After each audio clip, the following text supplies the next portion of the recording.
इस प्रश्न का क्या राइट आंसर था? तो निम्नलिखित में से कौन सी विशेषता प्रतिभावन शिक्षार्थी की है? इस प्रश्न का सही आंसर था यदि कक्षा की गतिविधियां और अधिक चुनौतीपूर्ण नहीं होती तो वह कम प्रेरित अनुभव करता और उब जाता। तो राइट आंसर था ऑप्शन नंबर ए। आगे आपसे पूछा गया था साथियों प्रश्न नंबर 2 में कि एक शिक्षिका अपनी प्राथमिक कक्षा में प्रभावी अधिगम को बढ़ा सकती है।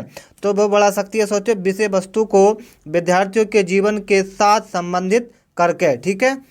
आगे आपसे पूछा गया था मित्रों कि बच्चे के बारे में निम्नलिखित में से कथनों में से कौन सा सही है, यानी कि 4 कथन है, इसमें से कौन सा कथन आपका सही है, ये पूछा गया था बच्चों के बारे में। तो साथियों आपको बता दें इस प्रश्न का राइट आंसर था, एक तो था साथियों आपका बी वाला, ठीक है, यानी कि बच्चे समस्या समाधान करता है। उसके बाद था सी, यानी कि बच्चे वैज्ञानिक शोध करता हैं। उसके बाद था डी, बच्चे पर्यावरण के सक्रिय अन्वेषक हैं। तो राइट आंसर था बी और सी और डी, यानी कि ऑप्शन नंबर ए। ठीक है। चलिए अब आता है प्रश्न नंबर 4। बहुत अच्छा प्रश्न था कि विद्यार्थियों के संप्रत्यात्मक विकास को प्रोत्साहन करने के लिए निम्नलिखित में से कौन सी विधि सबसे प्रभावी होती है? उस विधि को मित्रों कहते हैं, नोट कर लेना, कि विद्यार्थियों को बहुत से उदाहरण देना है और उनके तर्क शक्ति का प्रयोग करने के लिए प्रोत्साहित करना है। ठीक है। तो राइट आंसर था बी वाला। आगे मित्रों आपसे पूछा गया था कि प्राथमिक विद्यालय के बच्चे उसे वातावरण में सबसे प्रभावी ढंग से सीखेंगे। प्राथमिक विद्यालय के बच्चे उस वातावरण में सबसे प्रभावी ढंग से सीखेंगे। उस प्रश्न का जो राइट आंसर था मेरे मित्रों, नोट कर लेना, करेक्ट आंसर था जहां उनकी संवेदनात्मक आवश्यकताओं की पूर्ति होती है और वे अनुभव करते हैं कि वे महत्वपूर्ण हैं। तो राइट आंसर था ऑप्शन नंबर 4 वाला। ठीक है।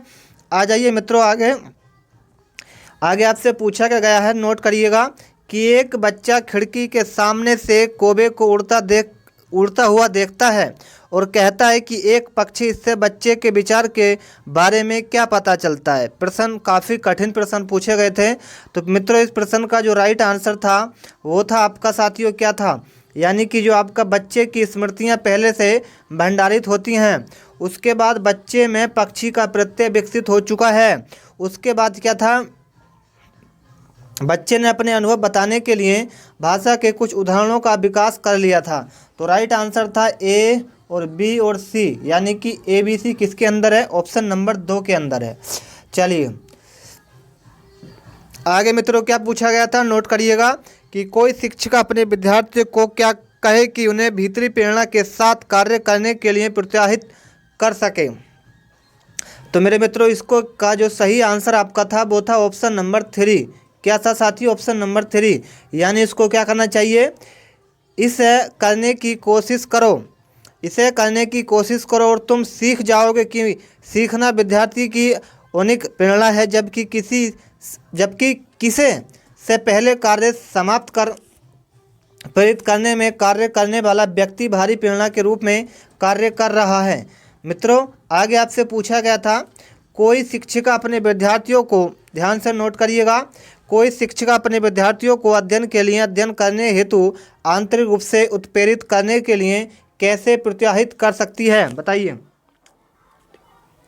प्रोत्साहित तो ये कर सकती है व्यक्तिगत लक्ष्य निर्धारित करने और उनमें निपुणता पाने में उन्हें मदद देकर। ठीक है। तो राइट आंसर बी था। आ जाइए मित्रों आगे आपसे पूछा गया था, किसी प्रारंभिक कक्षा में प्रभावशाली शिक्षकों का उद्देश्य विद्यार्थियों को उत्प्रेरित करना होगा। तो राइट आंसर था सीखने के लिए, जिससे वे जिज्ञासु बने और सीखने के लिए ही सीखना पसंद करें।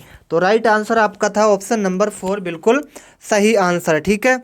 चलिए आगे आइए मित्रों, बहुत अच्छी बात है, प्रश्न काफ़ी इंपोर्टेंट है, कि निम्नलिखित में से कौन सा उदाहरण प्रभावशाली विद्यालय की प्रथा का है? बहुत अच्छा प्रश्न है साथियों, नोट करते चलना। प्रश्न नंबर जो आपका 10 है, राइट आंसर होगा व्यक्ति संक्षेप अधिगम। क्या साथियों?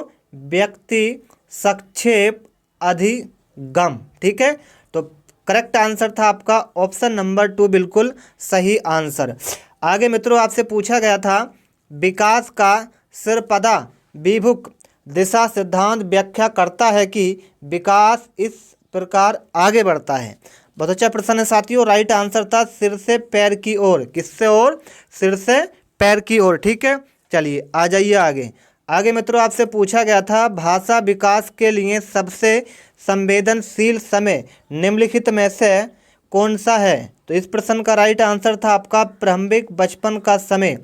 प्रारंभिक बचपन का समय। ठीक है, चलिए आ जाइए आगे मित्रों। एक बहुत अच्छा प्रश्न है, नोट करिएगा कि 6 वर्ष की लड़की खेल कूद में असाधारण योग्यता का प्रदर्शन करती है।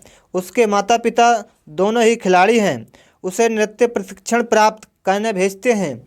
इस समाप्त अंत में उसे प्रशिक्षण देते हैं। बहुत संभव है कि उसकी क्षमताओं निम्नलिखित दोनों के बीच परस्पर प्रतिक्रियाओं का परिणाम होगी। तो ये बहुत अच्छा प्रश्न था, नोट कर लेना आंसर आपका।